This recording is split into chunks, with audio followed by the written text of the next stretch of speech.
tried it, so you don't have to. You were the talk of the town. And I was the talk of the town because Patrick pinches butts. Butt pincher.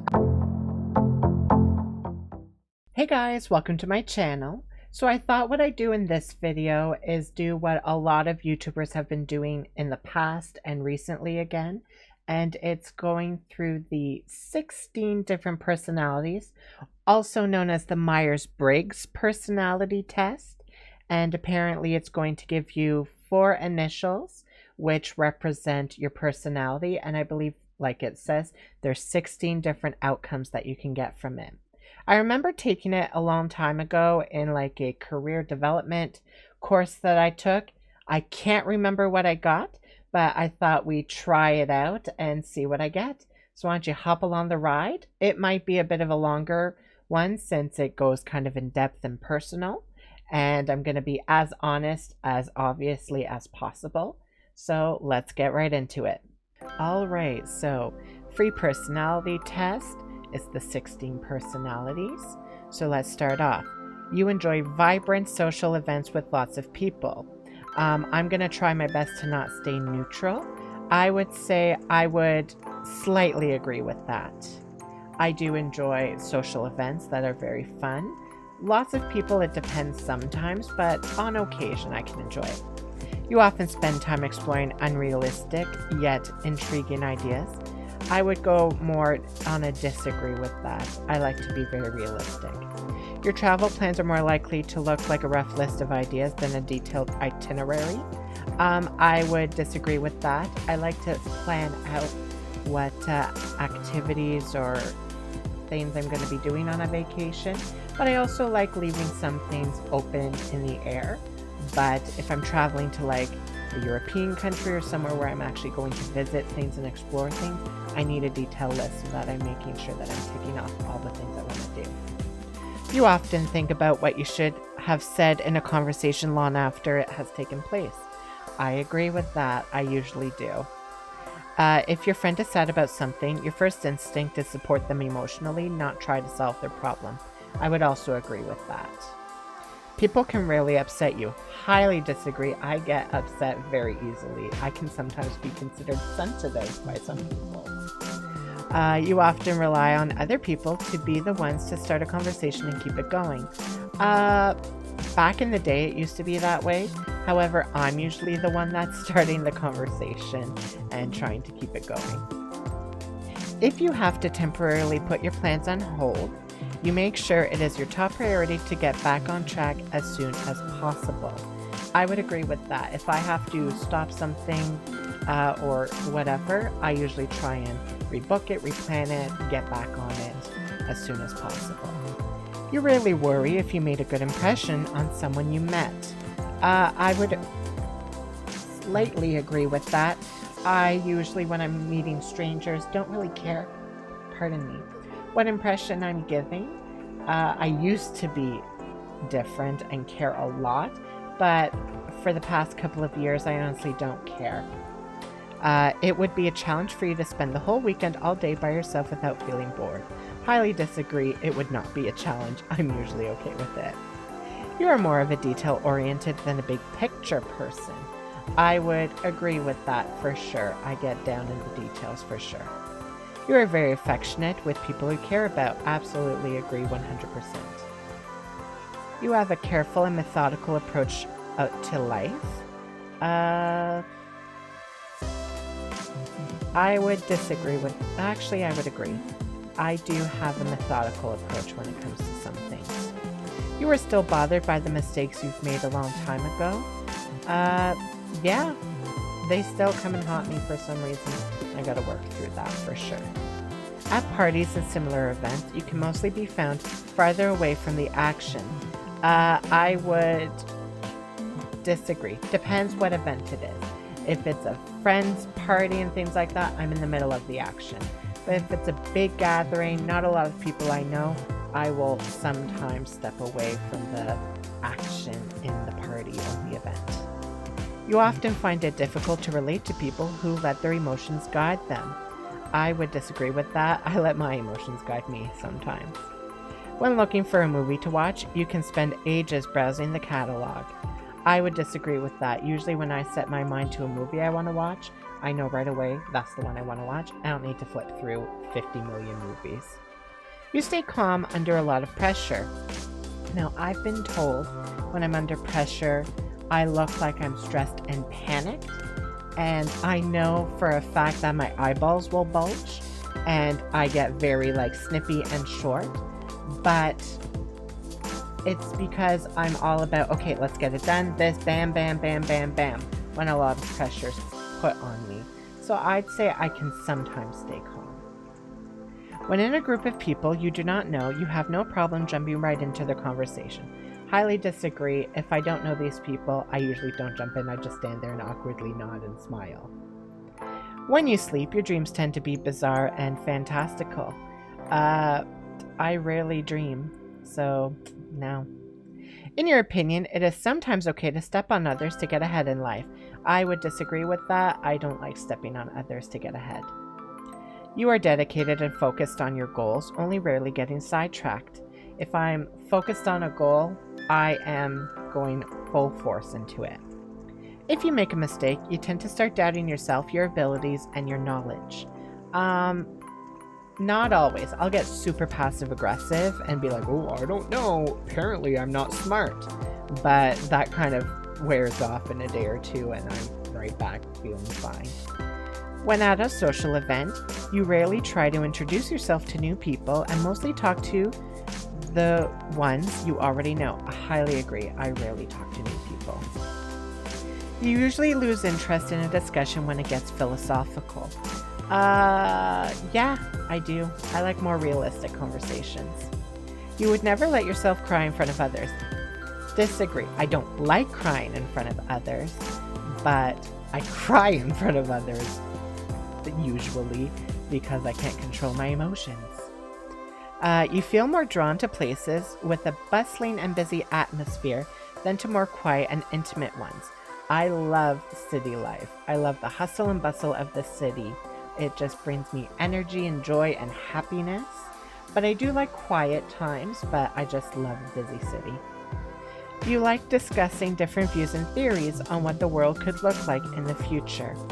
No. Not full disagree. I don't mind talking about those things. But it's not something that I'm like, ooh, yeah, I want to talk about that. Because it just irks me and I get very angry and enraged when talking about different views and opinions sometimes that go against what I think. When it comes to making life-changing choices, you mostly listen to your heart rather than your head. I would slightly agree with that. Actually, no, I disagree. I usually go with what's logical. I go with more logic than emotion. You cannot imagine yourself dedicating your life to the study of something that you cannot see, touch, or experience. Highly agree. I need something physical. I can't just go on philosophical things and believe in study that and whatever. Halfway there. You usually prefer to get your revenge rather than forgive. Slightly agree. I do love a show called Revenge, and it's all about getting revenge. But I can forgive sometimes. It depends how bad it is. You often make decisions on a whim. Definitely agree with that. I'm an impulse buyer. The time you spend by yourself often ends up being more interesting and satisfying than the time you spend with other people. I would disagree. I find it more interesting when I spend time with others. With myself, it's myself. And I know myself pretty well, so there ain't anything new or interesting about that. It is satisfying though, but you often put special effort into interpreting the real meaning or message of a song or a movie. Yeah, I do sometimes, depending on the movie. If it's one that really moved me, then I go fully in depth and learn about it, or a song. But if not, could take it or leave it. You always know exactly what you want. Yeah, usually I do. You rarely think back on the choices you made and wonder what you could have done differently. I do that sometimes. When in a public place, you usually stick to quieter and less crowded areas. Absolutely. You tend to focus on present realities rather than future possibilities. Yeah, for sure, because the future's scary sometimes. You often have a hard time understanding other people's feelings. Disagree, I usually try and put myself in other people's shoes all the time. When starting to work on a project, you prefer to make as many decisions upfront as possible, 100%. Get things done fast. When you know someone thinks highly of you, you also wonder how long it will be until they become disappointed in you. I do think of that sometimes. I think, wow, this person really respects and appreciates me and thinks highly of me. I wonder if I'm going to do something that changes their opinion about me. And I always feel like I have to walk on eggshells sometimes. You feel comfortable just walking up to someone you find interesting and striking up a conversation? Absolutely not. You often drift away into daydreaming about various ideas and scenarios. No, I rarely do that. I'll actually highly disagree. You look after yourself first and others come in second. Yeah, I would agree with that. Mostly. But I do put other people's needs ahead of myself a lot of the time. But I think of myself first most of the time. Even when you have planned a particular daily routine, you usually just end up doing what you feel like at any given moment. No. If I have a plan or a routine that I'm like, okay, I'm going to do this, this, and this, I usually need to stick to it or at least accomplish everything on that list. Your mood can change very quickly. Yeah, I'm very moody. And at least I know that about myself.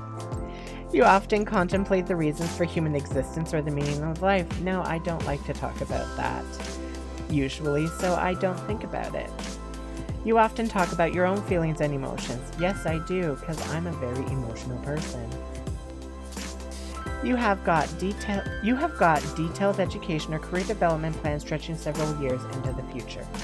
Nope, because that's terrifying to me, so I don't think about that. You rarely dwell on your regrets. Nope. Rarely, yeah, I don't dwell on them. Spending time in a dynamic atmosphere with lots of people around quickly makes you feel drained and need of a getaway. Yeah, if I'm around people too much all the time, I get exhausted very quickly. You see yourself as more of a realist than a visionary. Yeah, I'm more of a realist. But I can be a visionary, so yeah, there. You find it easy to empathize with the person who has gone through something you never have. Yeah, I can usually empathize.